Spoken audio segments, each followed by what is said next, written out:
폭염이 지나가고 이제 가을의 문턱에 접어들면서 각종 운동회와 체육대회가 계속됩니다.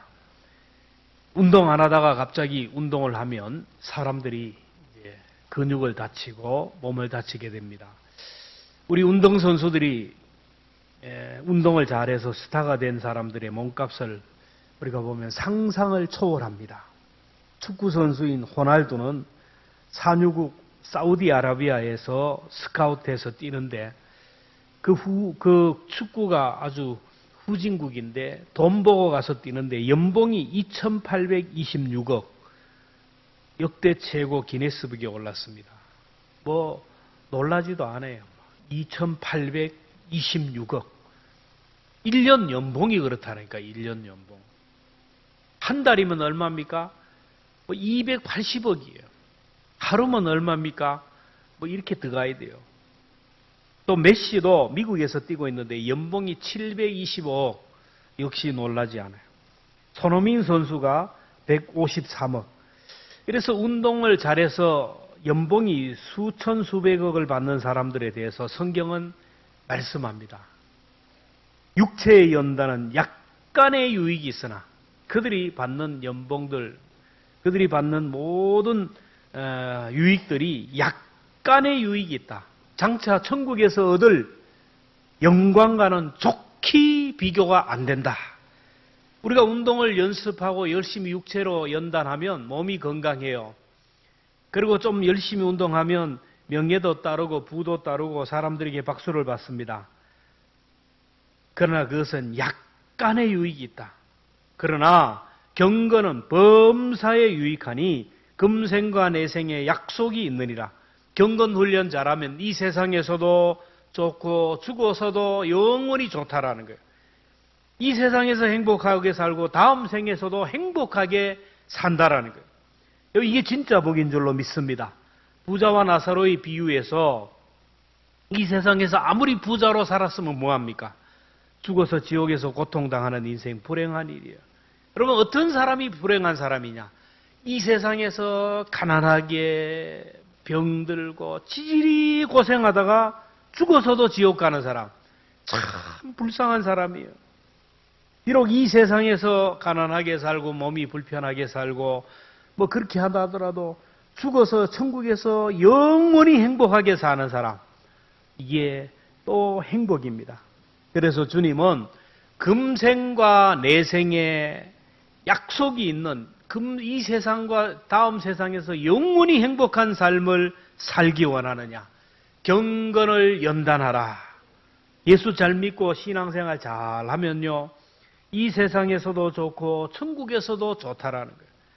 부모님이 늘 얘기해요. 저는 그런 얘기를 듣습니다. 듣고 자랐어요. 경제적으로 여유롭게 살고 고생하지 않고 나처럼 살지 않기 위해서는 공부 열심히 해라. 중고등학교 6년만 죽었다고 고생하면 60년 편하게 산다. 아, 그 진리를 진짜 깨달았으면 6년만 죽었다고 공부하면 내가 선택할 수 있는 것들이 너무나 많아진다.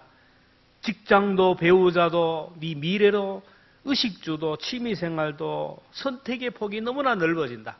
그러나 6년을 허비하고 그렇게 놀고 하면 네가 선택할 수 있는 것이 제한된다. 그렇지 않아요? 학생들이 학교 다닐 때 열심히 공부하면 그 이후에 선택의 폭이 너무너무 넓어져요.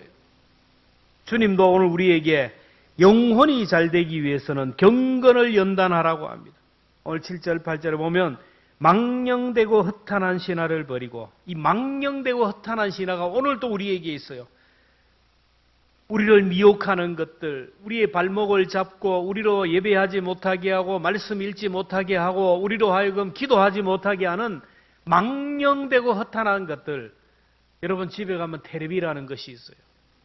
여러분 손에 핸드폰이라는 것이 있어요. 친구다라는 게.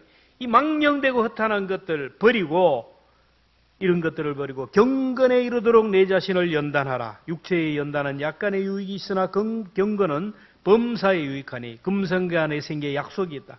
경건에 이르도록 연습하고 연단하고 훈련하면 이 세상에도 좋고 다음 생에서도 좋다라는 거예요.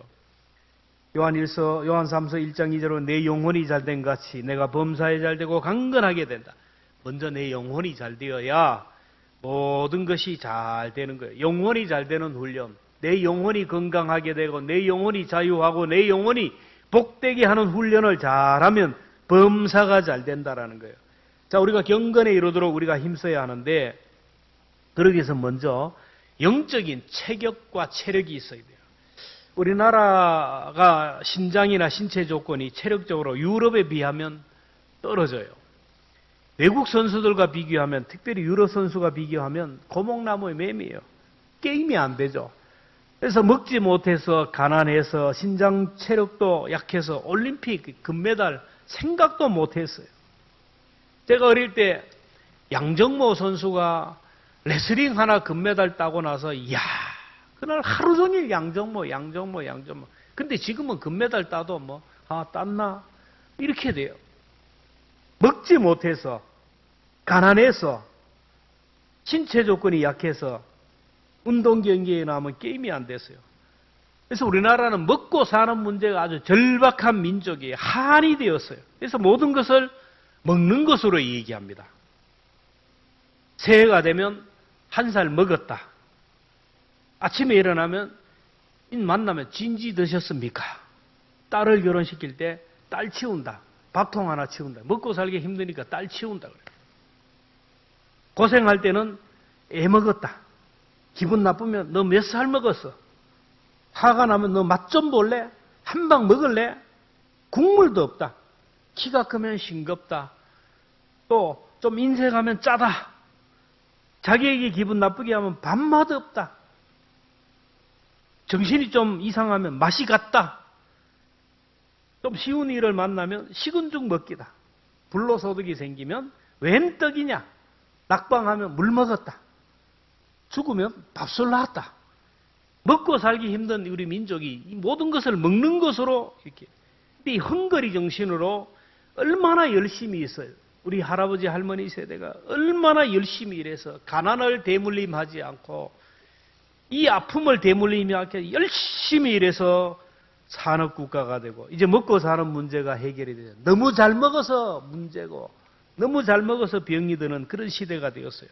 그래서 우리나라는 지금 전 세계 어디 가도 코리아 그러면 아주 인정을 받고 대우를 받아요.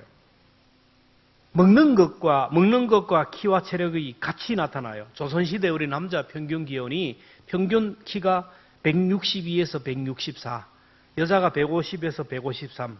이제는 남자 평균 키가 173에서 173이고 여자는 163. 아시아에서 최고입니다.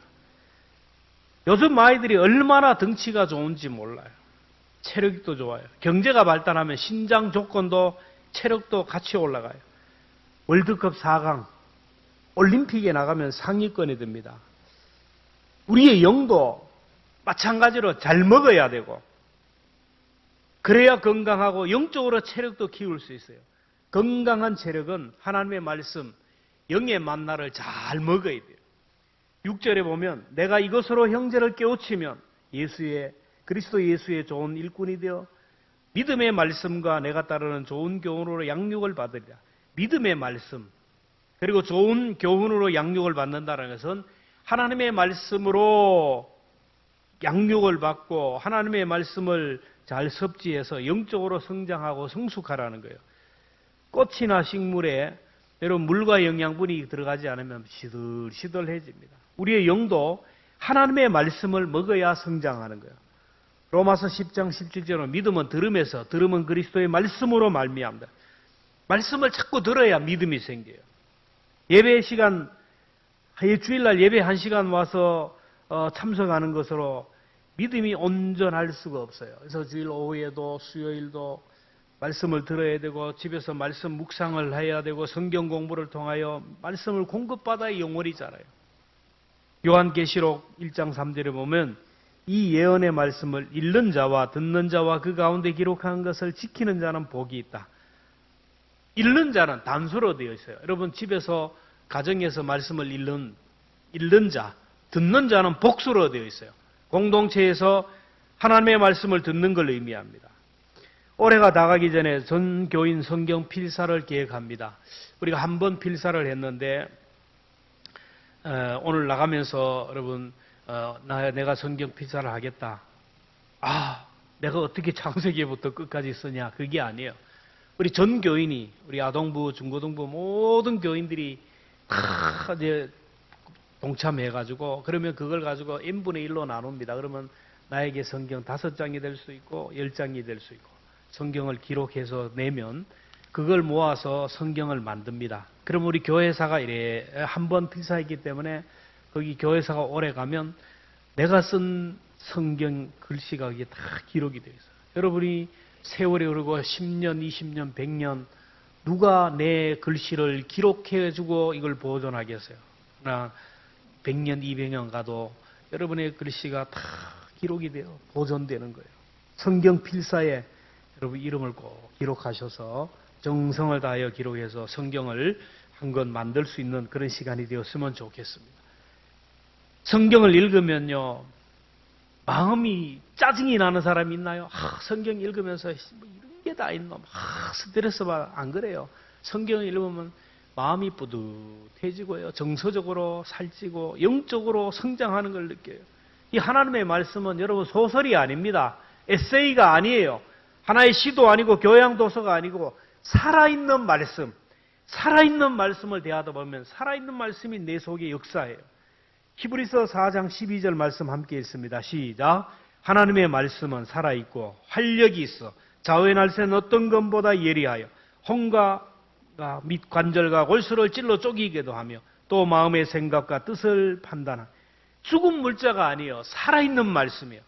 이 말씀을 읽다가 보면 내 막 양심이 살게 되고 내 인격이 살게 되고 가게에 흐르는 저주가 끊어지고 질병이 치료되고 삶의 문제가 회복이 돼요. 1790년에 영국 정부에서 식민지 국가인 이 피트카리라는 섬에 나무를 심기 위하여 제수들을 100명을 파송했어요. 이 제수들이 섬에 도착하자마자 반란을 일으켜가지고 선원들을 다 죽여버려요. 그걸 관리하는 사람들을 다 죽여버렸어요.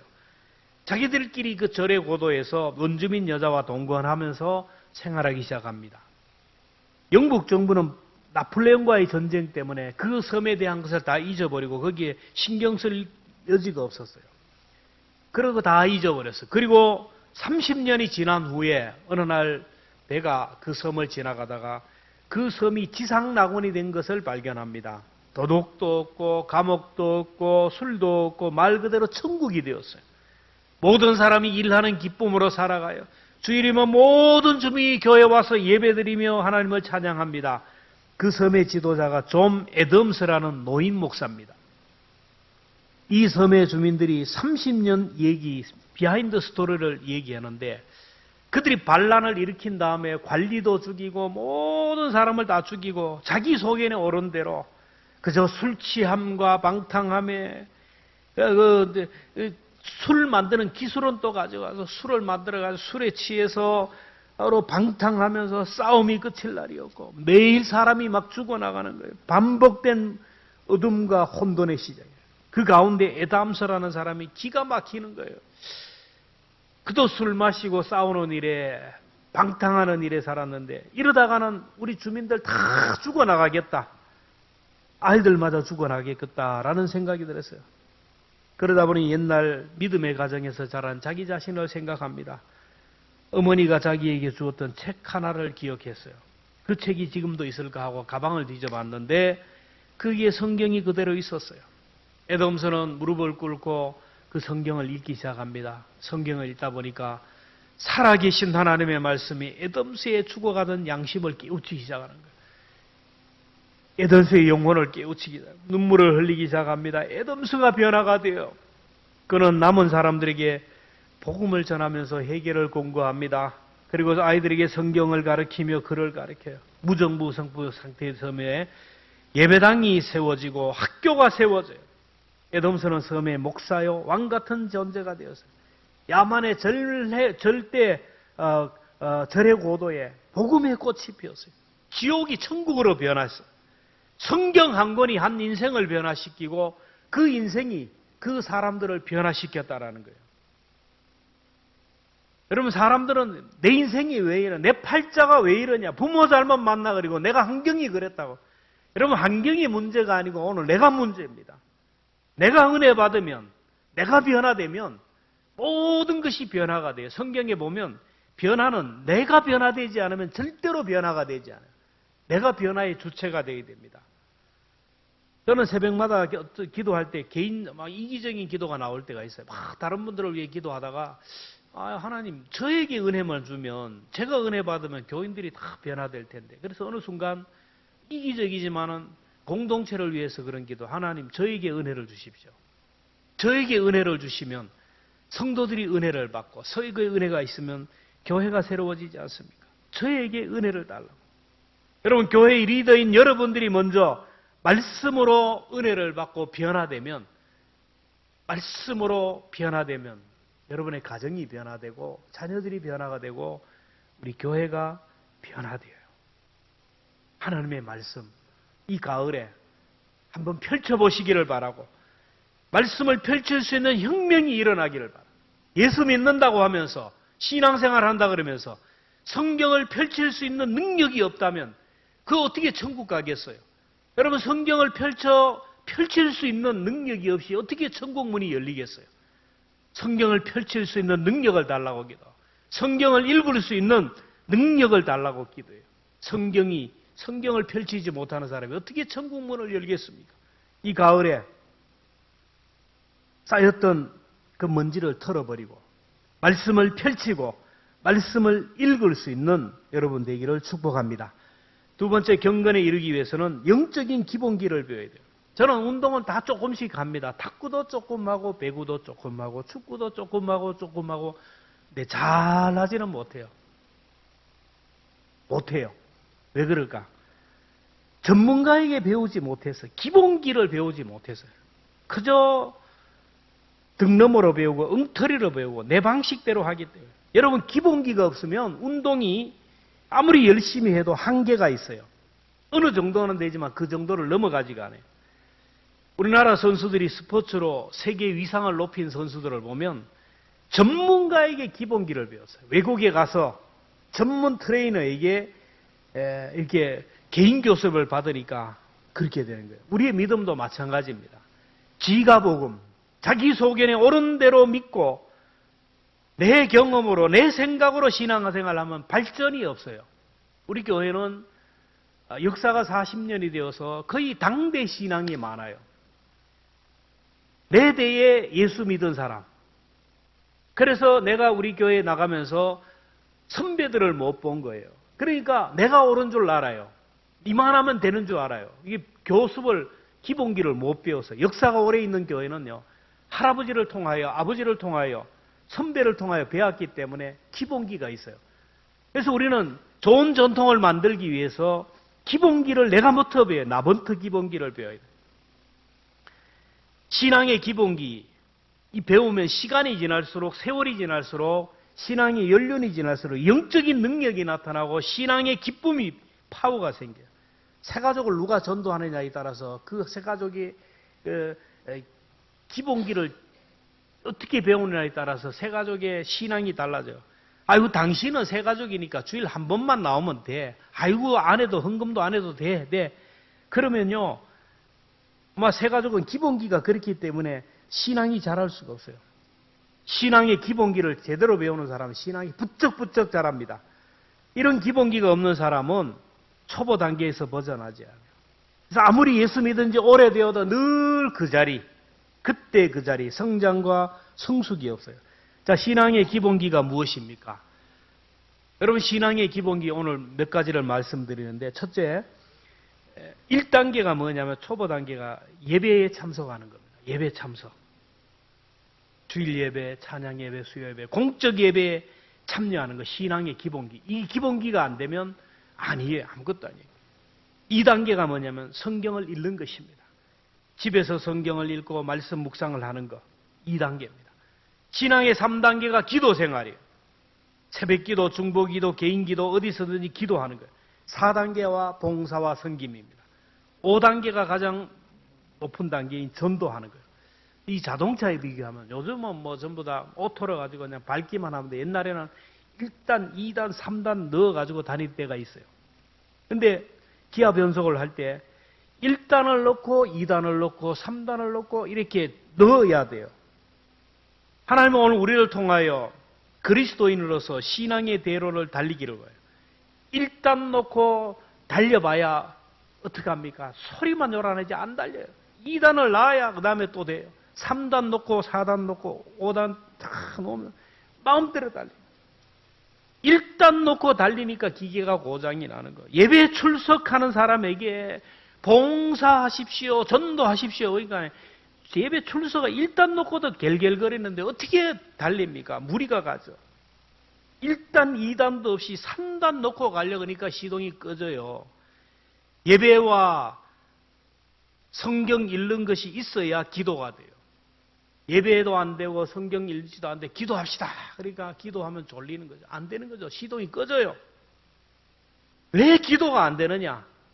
1단과 2단이 안 되었기 때문에 공적 예배와 말씀 읽는 것이 있어야 그 다음에 기도 생활이 돼요. 기도가 안 되는 이유가 그래요. 그 다음에 2단 놓고 전도하자니까 안 되죠. 신앙의 기본기, 신앙의 업그레이드가 있어요. 그래야 하나님 우리를 통하여 일하는 것. 바울은 오늘 믿음의 아들 디모데에게 기본기를 가르칩니다. 우리는 기본기를 배워야 되는데 이 기본기를 누구에게 배워야 돼요? 제가 얘기했죠. 전문가들, 운동 잘하는 스포츠 스타들은 누구에게 배워요? 전문가에게 배워요. 전문가에게. 저는 전문가에게 못 배우고 후루쿠, 일본말로 그런 사람에게 배웠어요. 지도 뭐 하는데 와가지고 가르치더라고. 자기도 뭐 하는데 와서 가르치니까 그거 배우니까 그 수준을 못 넘어가는 거예요. 사람에게 배우면 안 돼요. 우리가 보고 본받아야 할 사람이 사람이 아니에요. 목사가 아닙니다. 예수 그리스도를 통하여 배워야 돼요. 히브리서 11장에 보면 믿음의 영웅들을 얘기하고 12장을 시작을 이렇게 얘기합니다. 12장 같이 함께 했습니다. 시작. 이러므로 우리에게 구름같이 허다한 증인들이 있으니 모든 무거운 것과 얼매기 쉬운 죄를 벗어버리고 인내로서 우리 앞에 당한 경주를 하며 믿음의 주여 또 온전케 하시는 예수를 바라보라. 예수님께 배우라는 거예요. 하나님의 말씀으로 배우라는 거예요. 여러분 하나님의 말씀과 내 삶을 비추어서 고칠 것은 고치고 자세 교정을 해야 돼요. 잘못이 있으면 폼을 교치고 교정을 해야 돼요. 예배 시간마다 말씀을 통하여 자세를 교정하라고 고쳐야 되라고 말하는 거예요. 그럴 때 내 자세를 배우치고 내 삶을 고쳐야 내 삶의 변화가 일어나지. 아무리 레슨을 해주고 가르쳐줘도 내 방식대로 하면요 공이 안 날아가요. 운동은 기본기예요. 기본기. 자세예요. 딱 공이 올 때는 어떤 자세로 서서 탁 하면 공이 그냥 스무스하게 넘어가요. 근데 아무리 해도 몸 자세가 안 되면 공이 엉뚱한 것으로 넘어가요. 우리가 신앙생활을 해도 아무리 열심히 교회 나오고 아무리 열심히 오랜 세월이 흘러도 말씀대로 주님이 가르쳐 주신 대로 내가 자세를 교정하지 않으면 능력이 안 나타나요. 하나님의 축복이 임하지 않는다니까요. 신앙생활하면서 능력을 얻기 위하여 하나님의 복을 받기 위하여 내 삶에 놀라운 파워를 경험하기 위해서는 여러분 자세 교정을 해야 돼요. 자세 교정. 아닌 것은 아닌 거예요. 근데 끝까지 지가 보고 뭐로 자기 소견에 오른 대로 자기 방식대로 가는 거 이게 잘못된 거예요. 오늘 이 시간 제가 또 여러분에게 자세 교정을 하잖아요. 아 듣고 그래 나는 나대로 계속 가면 죽을 때까지 그 자리 벗어나지 못하는 거예요. 주님을 닮아가는 훈련 경건입니다. 마지막으로 경건에 이르기 위해서는 실제적인 훈련을 해야 돼요. 이게 중요합니다. 몸 만들기를 하고 기본기를 배우면 계속 반복하고 또 반복하고 해야 돼요. 운동선수가 몸 만들기를 하고 훌륭한 사람에게 배워도 연습하고 훈련하는 것이 없으면 안 돼요. 이론적으로 아무리 많이 알고 기본기에 대한 지식이 있어도 안 돼요. 머리에 지식으로 안 돼요. 몸으로 실천을 해야 돼요. 세계적인 피아니스트요 작곡가의 루빈스타인은 유명한 말을 합니다. 내가 하루를 연습하지 않으면 내가 알고 이틀을 연습하지 않으면 옆에 있는 동료가 알고 3일을 연습하지 않으면 청중이 안다. 그래서 매일 그는 빠짐없이 운동을 했다라는 거예요. 우리 몸에는 근육이 여러 가지 근육이 있는데 근육에도 기억력이 있대요. 근육에도 기억력이 72시간이 근육의 기억력이래요. 아무리 사람이 운동을 해도 여러분 자기 근육만 그 운동을 하는 사람은 그 근육만 발달이 되었어요. 근데 그 근육만 발달되었기 때문에 다른 근육을 움직이면 막 몸이 힘들어요. 근육에도 기억력이 있는데 그 운동을 계속하지 않으면 근육이 기억력을 잃어버려서 내 마음대로 몸이 움직여지지 않는다라는 거예요. 근육이 기억력을 잃지 않도록 매일 연습하라는 거예요. 운동선수는 시합 전에 절대로 사우나에 안 간다는 거예요. 사우나에 가버리면 근육이 이완돼서 몸이 풀어진다는 거예요. 근육이 기억력을 잃어버린다. 예를 들면 새벽 기도하고 하는데 새벽 기도 체질이 되기 위해서 3년이 걸려요. 사람들이 저보고 새벽에 잠도 없나? 새벽에 잠도 없나? 여러분, 저라고 왜 잠이 없겠습니까? 근데 체질이 되면요, 잠이 안 온다니까요. 그 시간만 되면 일어난다니까요. 아무리 늦게 자도 그 시간만 되면 일어나요. 뭐 할배도 아닌데, 사람들이 할배도 아닌데, 우리 애들이 그래. 할배도 아닌데 그 시간만 되면 일어난다. 조용히 좀 일어나라고. 그게 그래요, 사람이.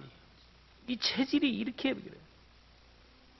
우리 첫째 애가 이제 학교 이제 가는데 가려고 하면 빨리 일어나잖아요. 옛날에는 막 늦게 일어나요. 근데 지금은 저하고 비슷하게 일어나요. 그 시간에 일어나는 훈련을 하다 보니까 그 시간이 되면 일어나는 거예요. 여러분, 훈련,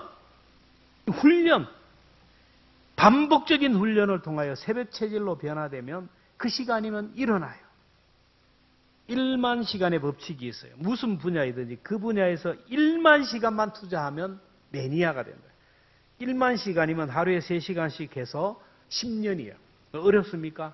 여러분, 하루에 3시간 10년만 성경을 읽으면 성경에 대하여 도사가 돼요. 도사가. 매니아가 돼요. 아, 그 말씀 어디에 있어? 아, 그 말씀 이런 말씀인데 목사가 설교하다가 잘못하면 알아차려야 되는데 설교하다가 잘못해 다윗을 사울이라 그래도 이게 알아듣지도 못하고 이제 내가 말을 하다 보면 꼬여가지고 잘못 얘기할 때가 있어요. 사울이라 그러는데 다윗이라고 했대. 집에 가면 얘기를 해요. 나는 분명히 다윗이라고 했는데 왜 사울이라고 얘기해? 알아듣는 사람은 다 알아들어요. 이걸 못 알아듣는 사람들이 있거든요. 여러분, 1만 시간 믿는다고 하는데 목사라고 장로라고 권사라고 집사라고 하는데 경건의 모양은 있는데 능력이 안 나타나는 거예요. 말씀대로 사는 구체적인 모습이 없기 때문에. 여러분, 운동은 자세 교정이라 했잖아요. 자세 교정. 오늘 7절에 보면 망령되고 헛단한 신화를 버리고 경건에 이르도록 내 자신을 연단하라. 연단하라는 말은 헬라어로 굼나조라는데 이게 벌거벗음이라는 뜻의 굼노스에서 유래됩니다. 운동선수는 벌거벗고 뛰어요. 사실은 벌거벗고 뛰어야 제대로 뛰어요. 수영선수들 옷 입은 거 보세요. 민망해요. 막 그렇게 입어야 최대한 저항력을 하고 뛰잖아요. 육상선수들 보세요. 민망할 정도로 입어요. 바짝 붙은 옷을 입고 기능성 옷을 입고 난리잖아요. 거추장스러운 것은 다 벗어버려야 돼요. 예배드리고 말씀 읽고 기도하고 전도하고 사랑하고 섬기기 위해서는 경건의 훈련을 하기 위해서는 포기할 게 너무 많아요. 지금 내가 하고 있는 거 다 안 돼요. 내가 동해물과 백두산이 마르고 닳도록 그 애국가가 나올 때까지 텔레비 다 보고 아침부터 저녁까지 텔레비 다 보고 앉아가지고 의아하고 있어요. 친구 만나자는 거 다 만나고 하고 싶은 거 다 하면서 어떻게 신앙생활을 합니까? 포기해야 돼요. 그리고 반복적인 훈련을 계속 반복해야 돼요. 가수들이 한 노래를 가지고 수천 번을 하잖아요. 우리가 성경을 읽다가도 그 다음에는 하루에 한 장 읽다가 그 다음에는 하루에 2장, 그 다음에 3장, 기도도 하루에 한 10분 하다가 그 다음에 20분, 30분 늘어가는 게 있어야 돼요. 실천 가능한 것부터 해야 돼요. 여러분, 이런 훈련이 없으면 그냥 종교인이 되는 거예요. 이거 가지고 밥 먹고 사는 것밖에 안 되는 거예요. 주일 성수의 삶, 예배의 삶, 말씀 보는 삶, 기도의 삶, 봉사의 삶, 전도하고 친교하는 삶, 훈련해야 돼요. 몸에 배야 돼요. 몸에 배야 돼요. 그럴 때 본이 될 수 있고 빛이 될 수 있고 세상의 소금이 된다는 거예요. 그럴 때 하나님의 능력이 나타나요. 성령의 은사가 나타납니다. 마치 운동선수가 잘 훈련하면 공을 차도 막히지 않고 운동을 해도 막히지 않고 잘하고 재미가 있어요. 우리가 훈련을 잘하면요, 막히는 것이 없습니다. 무슨 일이든지 다 치고 나가요. 기도가 막히지 않아요. 전도가 막히지 않아요. 물질도 막히지 않고 명예도 막히지 않고 금생과 내생에 유익이 있어요. 내가 변해야 여러분 환경이 변해요. 내가 변해야 자녀가 변하고 이웃이 변해요. 내가 변하지 않으면 안 돼. 이 가을에 여러분 나부터 목사부터 여러분 변화를 시도하고 변화를 한번 해볼 수 있기를 바랍니다. 어떤 집사님이 남편 때문에 스트레스를 너무너무 많이 받아가지고 그래서 매일 남편과 전쟁터를 방불하게 싸움을 합니다. 어느 날 아내가 정신과 치료를 받으러 갔는데 선생님이 다 들어보더니 이렇게 얘기합니다. 도저히 남편과 살 수 없어서 살 수 없습니다. 오만하고 이기적이고 교만하고 저 인간과는 도무지 못 삽니다. 이 말을 듣은 의사가 처방하기를 3개월만 내가 시키는 대로 하면 변화가 될 것이다. 우리 병원 앞에 그 신기한 우물이 있다. 그 우물을 병에 담아가가지고 남편이 집으로 돌아오면 그 물을 한 모금 마십시오. 그리고 그 물을 입에 마시고 삼키지 말고 뱉으면 안 됩니다. 부인은 의사의 말대로 병원 앞에 있는 우물을 한 병 담아갔어요. 저녁에 남편이 돌아오는데 술에 잔뜩 취해가지고 곤드레 만들 소리 지르면서 들어옵니다. 그때 부인이 시킨 대로 물을 입에 한 모금 머금었어요. 남편은 집에 들어와서 잔소리를 하기 시작합니다. 불평하고 원망하기 시작합니다. 그래도 의사가 시키는 대로 입에 물었던 물을 삼키거나 뭐 이렇게 뱉어버리지 않았어요. 남편이 부인에게 화를 내고 막 얘기할 때 확 입에 있는 걸 얼굴에다 확 뱉어버리고 싶은 마음이 있지만 의사의 말을 듣고 참았어요. 그러니까 대꾸를 안 하니까 남편이 조용히 집으로 방으로 들어가면 자요. 그러기를 반복하는 거예요. 반복하는데 석 달은 그냥 한 달이 되니까 남편이 막 욕을 퍼붓고 불평하던 그 남편의 그 불평이 사라지기 시작하는 거예요. 대꾸를 안 하니까. 한 달이 되니까 막 술을 끊어버리는 거예요. 어느 날 나도 교회 가고 싶다고. 교회 가자고. 아내는 너무 감사해가지고 의사를 찾아가서 그 물이 참 신통합니다. 그래서 의사가 하는 말이 물이 신통한 게 아니고 당신의 입이 열리지 않는 것이 신통합니다. 당신이 변하여 남편이 변하고 자녀가 변하고 내 주변에 있는 사람들이 변합니다. 의사가 정확하게 진단했거든요. 왜 전쟁이 일어나느냐? 남편이 얘기할 때 같이 싸우니까 그래요. 입을 다물어라. 물을 먹어라. 그 말을 듣고 아내가 침묵했더니 남편이 변화되는 거예요. 가정이 변화된 거예요. 여러분은 예수를 믿는다고 하면서 무엇이 변화되었습니까? 나를 변화시키지 못하는 복음은 더 이상 복음이 아니에요. 나를 변화시키지 않는 나의 가진 믿음은 더 이상 믿음이 아니에요. 일생을 살아가면서 내 삶을 조금 더 변화시키지 못하고 내 삶을 어떻게 변화시키지 못하는 복음, 그 믿음 다 가짜라는 거예요. 위선입니다. 종교입니다. 이 계절에 경건의 훈련을 통하여 복음의 능력을, 믿음의 실체를 드러내는 저와 여러분 되기를 주의 이름으로 축원합니다.